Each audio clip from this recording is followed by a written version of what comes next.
From the outset, we knew that we wanted story to be one of the big pillars for the Force Unleashed franchise. It really heightens that sense of immersion. It gives you a character that you can relate to, it puts you into the story, and we wanted to tie into the overall saga as well. What made the first films so successful wasn't just the special effects or the fantastic setting. It really was the fact that that was the wrapper around a really compelling, mythic story. Vader is luring you back to him. Yes, I know! When The Force Unleashed released, we were very excited that the story got accolades and awards, and we really took that seriously and evolved the story for The Force Unleashed 2. The fact that George allowed us to fill the gap between Episode 3 and 4 gave us not only a challenge, but also a responsibility to the fans. So the story that fits between Episode 3 and 4 has to make sense. It is a time period that hasn't been very well defined in the past. Darth Vader is hunting down the last of the Jedi, the Rebel Alliance is really fledgling, and the Empire is really locking down control of the whole galaxy. Force Unleashed 1 ended where Secret Apprentice saved the rebellion by sacrificing himself, and we thought that was a great place to take off. The big question now has become, how did that happen?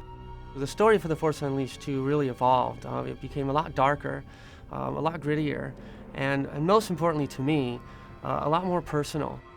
And we decided to allow the apprentice to grow up and to become much more self-aware. And he went from being Secret Apprentice to somebody that we actually call a name, Starkiller. He's actually a person. And he introspectively is trying to figure out why he keeps doing what he's told, and actually decides that maybe he shouldn't be doing what he's told. He should actually go out there and pursue his own identity and figure out who he is.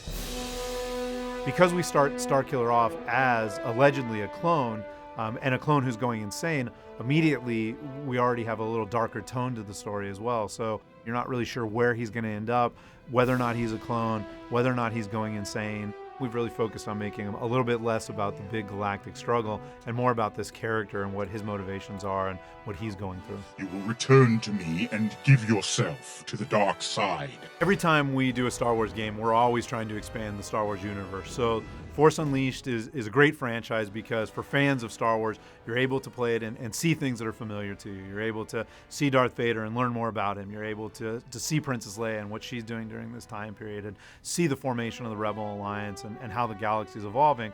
But because we're always expanding everything and adding new things, you also get to encounter new characters. So Starkiller has evolved and become, a hero in his own right. We wanted to continue the story of Starkiller, Darth Vader, Juno Eclipse, and General Kota. But with Force Unleashed 2, Boba Fett and Yoda play really key pivotal roles that are instantly recognizable to fans and make the story stronger.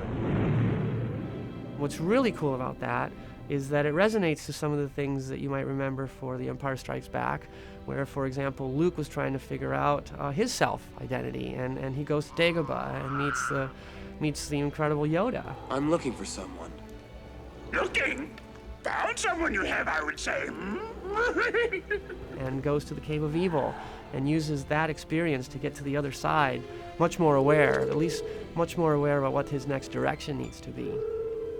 We did something very similar for The Force Unleashed 2, where Starkiller, in the hunt for his identity, ends up in Dagobah. He, of course, comes across Jedi Master Yoda. However, he doesn't know who Yoda is. Yoda is just this kind of creature that he discovers guarding what we call the Cave of Evil, this place of immense power on Dagobah, where Luke Skywalker had his vision of Darth Vader in Empire Strikes Back. Something lost. A part of yourself, perhaps. Yoda kind of helps Starkiller figure out the next steps in his journey, really encourages him to go into the Cave of Evil and have a vision of his own in order to continue on his journey and figure out where Juno Eclipse might be. Early in the story process, one of the designers suggested, well, what if Boba Fett tried to spirit Juno Eclipse away? We know from a lot of the expanded universe that Boba Fett has been working for the Empire, and it made sense that Vader would hire somebody like Boba Fett to help him track down Starkiller. Boba Fett plays a key part in making sure that somehow Darth Vader gets to find Starkiller again.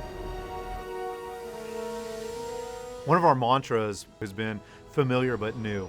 We really want to put elements into the game that feel familiar, but put a new spin on them or introduce things in a new way. I think that as a very young medium, we really haven't scratched the surface in terms of the types of stories we can tell and how different those stories can be from things like film or novels, and that's really exciting too. So I'm really glad that we're constantly focused on telling new stories and finding new ways to tell those stories too.